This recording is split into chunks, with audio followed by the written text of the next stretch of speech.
2014 will go down as the warmest year around the globe in recorded history. 2015 was the hottest year since climate records began. Figures show this July was the single hottest month in recorded history. Australia sweltered through its hottest spring on record. The phenomenon was a short-term trigger to a long-term global warming caused by human activity. Climate change is now affecting every country on every continent. It's the rate that's of great concern. And what do you put that rate down to, Bill? Oh, it's human activity. I think it's ridiculous. We have bigger problems right now, and it'll get cooler, it'll get warmer. It's called weather. I do not believe that human activity is causing these dramatic changes to our climate the way these scientists are portraying. 1.2 million people died because of the pollution put up into the air. This is a result of climate change. It's only going to get worse. This is a big problem, and it's not going to go away. The debate is over. Climate change is real. It is already causing major problems. And if we do not act boldly and decisively, a bad situation will become worse.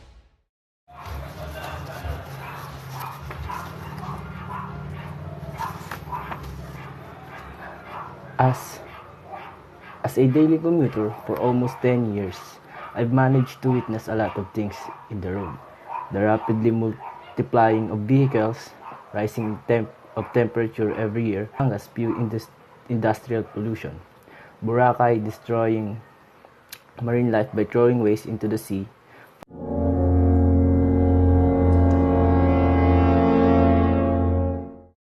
Farmers who lost their income because of unbearable drought. Pulo Jesmo Road choked by vehicular pollution. People adding to pollution by smoking. Rivers in Banlic clogged by plastics. There is no doubt that this is caused by human activity. The effects of climate change will worsen in the future. Our planet cannot save unless we don't man up and lessen our carbon.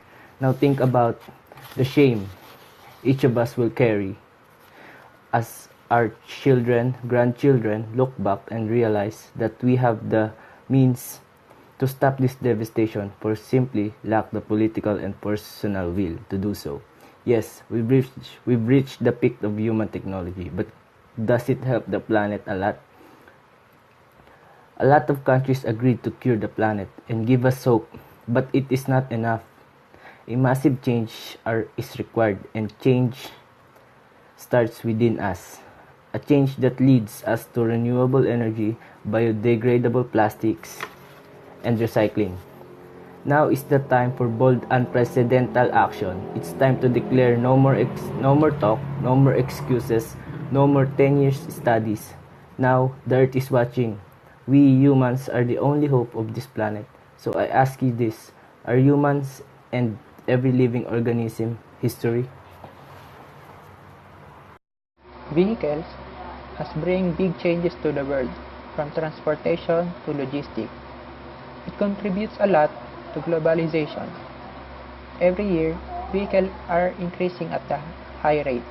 More cars and other motor-powered vehicles are adding up on the street, causing to emit air pollution, especially those diesel-powered cars or trucks. They emit more carbon pollution that can harm the air. And if you cannot produce or develop technology that can be alternative to vehicle or other motor-powered vehicles that can heavily damage our environment, and if we cannot protect our environment, our future will be in danger. By searching an alternative to motors that can damage our environment, we can secure our future and the future generation.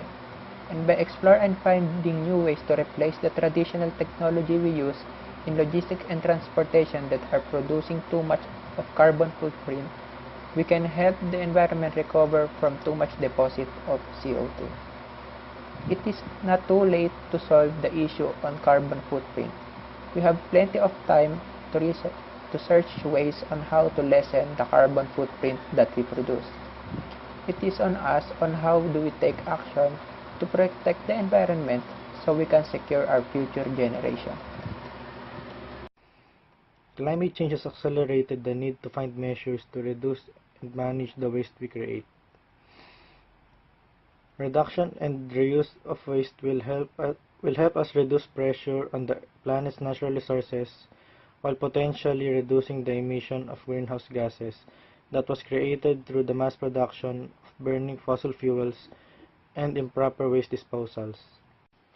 The physical problem underlying climate change is the improper disposal of our waste that causes carbon dioxide and other greenhouse gases that rises into the atmosphere, which causes gradual warming.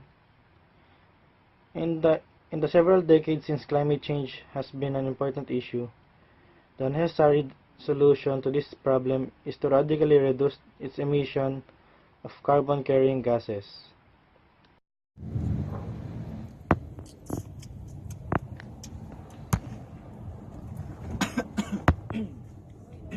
The debate is over. Climate change is real. It is already causing major problems. And if we do not act boldly and decisively, a bad situation will become worse.